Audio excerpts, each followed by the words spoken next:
ሰላም ጤና ይስጥልን ኢትዮጵያውያን። በዛሬ ቪዲዮ ሴሽናችን ስለ ክሪፕቶ ከረንሲ ስላንግ ወርድስ የምናይ ነው የሚሆነው። የክሪፕቶ ከረንሲ ምህጻረ ቃላት ማለት ነው። በክሪፕቶ ከረንሲ ዓለም ውስጥ የምንጠቀማቸው ምህጻረ ቃላትን የተወሰኑ ቃላትን የምናይበት ቪዲዮ ነው የሚሆነው። This is blockchain hub with Biggie። ስለ ክሪፕቶ ከረንሲ ስለ ብሎክቼን እየተማማርን የተለያዩ የዌብ3 የብሎክቼን ፕሮጀክቶችን ማይን የምናደርግበት ቻናል ነው። እንደተለመደው ከኪሳችን ምንም አይነት ገንዘብ ሳናወጣ ገንዘብ የሚሰራበት ቻናል ነው። ለዚህ ቻናል አዲስ የሆናችሁ ሰዎች ይህን ቻናል ሰብስክራይብ እያደረጋችሁ የደወል ምልክቷን በማብራት ቤተሰብ መሆን ትችላላችሁ። ወደ ዛሬው ቪዲዮ በቀጥታ የሚወስዳችሁ ይሆናል። ቤተሰብ ዛሬ ለመመልከት ከወደድኩት የክሪፕቶ ከረንሲ ስላንግ ወርድስ መካከል በመጀመሪያው የምንጀምር ይሆናል። የመጀመሪያው ቃል የሚሆነው ሆልድ ነው።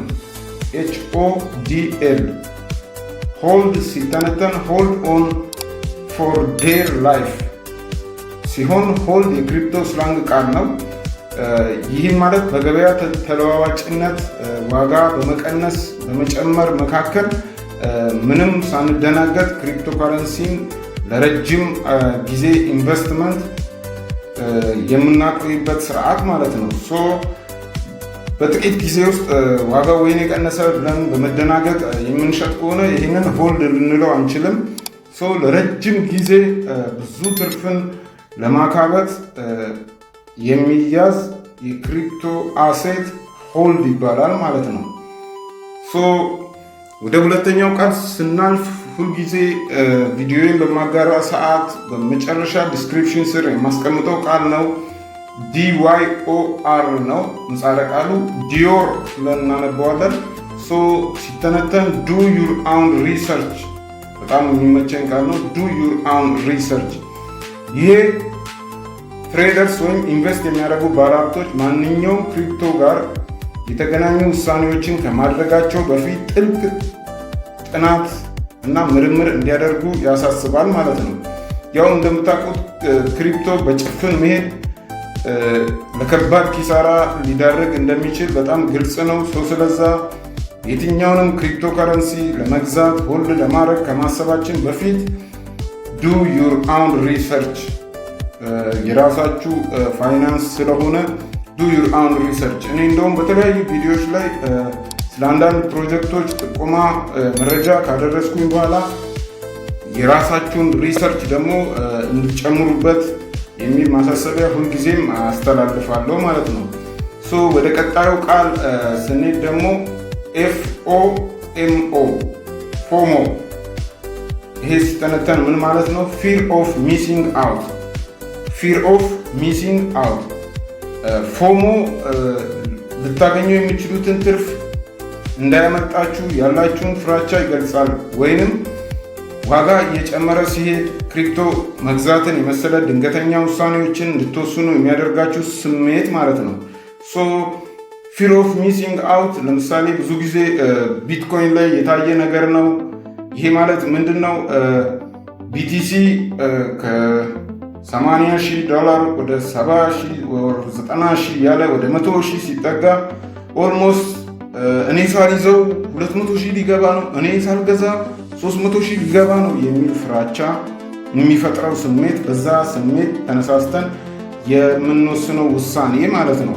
ወይም ደግሞ የያዝነው ሆልድ እናድርግ ብለን የያዝነው ክሪፕቶ ከረንሲ ልክ ኤክስቼንጅ ላይ ስንገባ በጣም ወደታች ዝቅ እያለ ስናይ መክሰሬ ነው ዜሮ መግባቴ ነው ብለን ደግሞ ለሽያጭ እንድንነሳሳ የሚያደርገን ስሜት ፊር ኦፍ ሚሲንግ አውት ይባላል። ወደ ቀጣዩ የክሪፕቶ ስላንግ ወርድ ስናልፍ PND ነው። PND ፓምፕ ኤንድ ዳምፕ። ፓምፕ ኤንድ ዳምፕ። የክሪፕቶ ዋጋ ፓምፕ አደረገ ካለን ዋጋው ጨመረ ማለታችን ነው።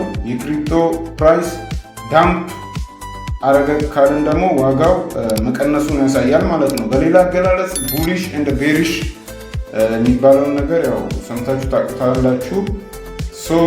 PND ፓምፕ ኤንድ ዳምፕ ነው። ቀጣዩ ቃል ደግሞ CEX ሲሆን ሁላችሁም ይህን ቃል የምታውቁት ነው የሚሆነው። ሴንትራላይዝድ ኤክስቼንጅ ሴንትራላይዝድ ኤክስቼንጅን የሚወክል ሲሆን CEX ማለት ደግሞ እናንተ የምትፈጽሙት እያንዳንዱ ትራንዛክሽን ያ ኤክስቼንጅ እንደ ሚድል ማን ሆኖ የሚሰራ ስርዓት ነው። ለአጠቃቀም በጣም ቀላል እና በውስጡ ብዙ ፊውቸሮችን ይይዛል። እንደ ባይናንስ፣ ኮይንቤዝ ያሉ ኤክስቼንጆች ማለት ነው። ባይናንስ ሴንትራላይዝድ ኤክስቼንጅ ናቸው ማለት ነው። ቀጥለን ደግሞ DEXን እንመለከታለን። ዴክስ ማለት ዲሴንትራላይዝድ ኤክስቼንጅ የሚለውን ይወክላል ማለት ነው። DEX ላይ ደግሞ ትራንዛክሽን በሁለት ሰዎች በቀጥታ የሚካሄድ ሲሆን በጣም ሃይ ሴኩሪቲ ያለው ለአጠቃቀም ከሴንትራል ኤክስቼንጅ አንጻር በጣም አሪፍ የሚባል አይነት ሴኩሪቲው አስተማማኝ የሆነ ምንም አይነት መካከለኛ ሰው ካምፓኒ ወይም ድርጅት የሌለበት ሁለት ሰዎች ብቻ የሚገበያዩበትን ስርዓት የሚፈጠር ማለት ነው። ያ ማለት በምሳሌ ስናየው ሜታማስክ፣ ዩኒስዋፕ፣ ፓንክስዋፕ፣ ሱሺ ስዋፕ የተለያዩ ዋሌቶች ይጠቀሳሉ ማለት ነው። ስለዛ ዲሴንትራላይዝድ ኤክስቼንጆች ብለን ከምንይዛቸው መካከል አሁን የተጠቀሱት አሉ ማለት ነው። በመቀጠል ደግሞ የምንመለከተው ቃል ዲፋይ ነው። DEFI ዲሴንትራላይዝድ ፋይናንስ ማለት ነው። ዲሴንትራላይዝድ ፋይናንስ በብሎክቼን ላይ የተመሰረቱ የፋይናንስ አገልግሎቶችን እና እንደ ብድር ያሉ ባህላዊ የፋይናንስ አገልግሎቶችን ባልተማከለ ወይም ዲሴንትራላይዝድ በሆነ አስተዳደር የበለጠ ተደራሽ እና ግልጽ ለማድረግ ዓላማ ያላቸውን አፕሊኬሽኖች ያመለክታል ማለት ነው።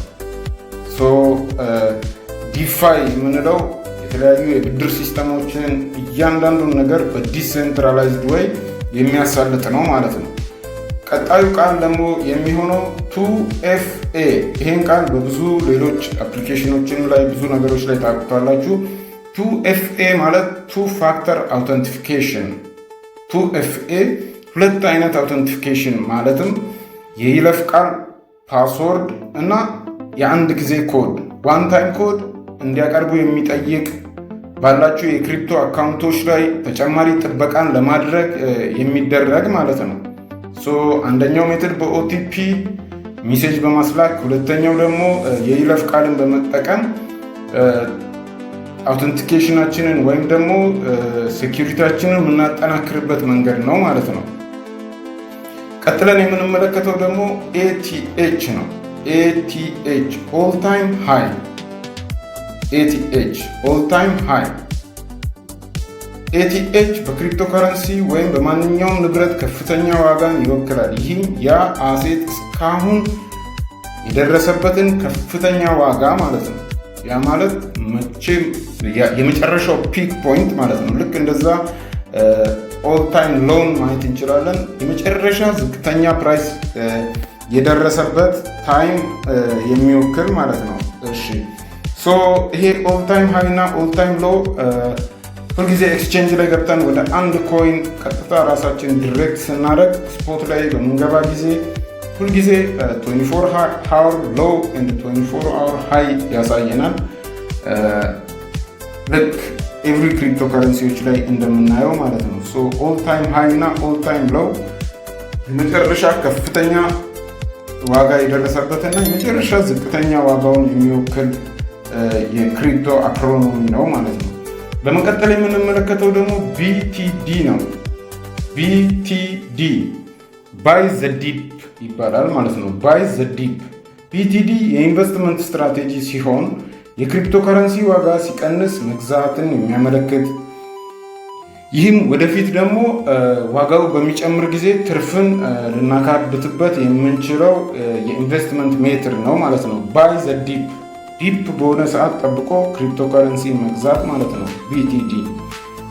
ቀጥለን የምንመለከተው ስላንግ ወርድ POW ነው። POW ፕሩፍ ኦፍ ወርክ። ፕሩፍ ኦፍ ወርክ ይባላል። POW በብሎክቼን ኔትወርኮች ውስጥ ጥቅም ላይ የሚውል የጋራ ስምምነት ዘዴ ሲሆን ተሳታፊዎች ወይም ማይነርስ እኛ ማለት ነው ማይነርስ ውስብስብ የሆነ የማቴማቲካል ፐዝልን በመፍታት በብሎክቼን ላይ አዳዲስ ግብይቶችን ለማረጋገጥ እና ለመጨመር የሚጠቀሙበትን ሂደት ይወክላል ማለት ነው።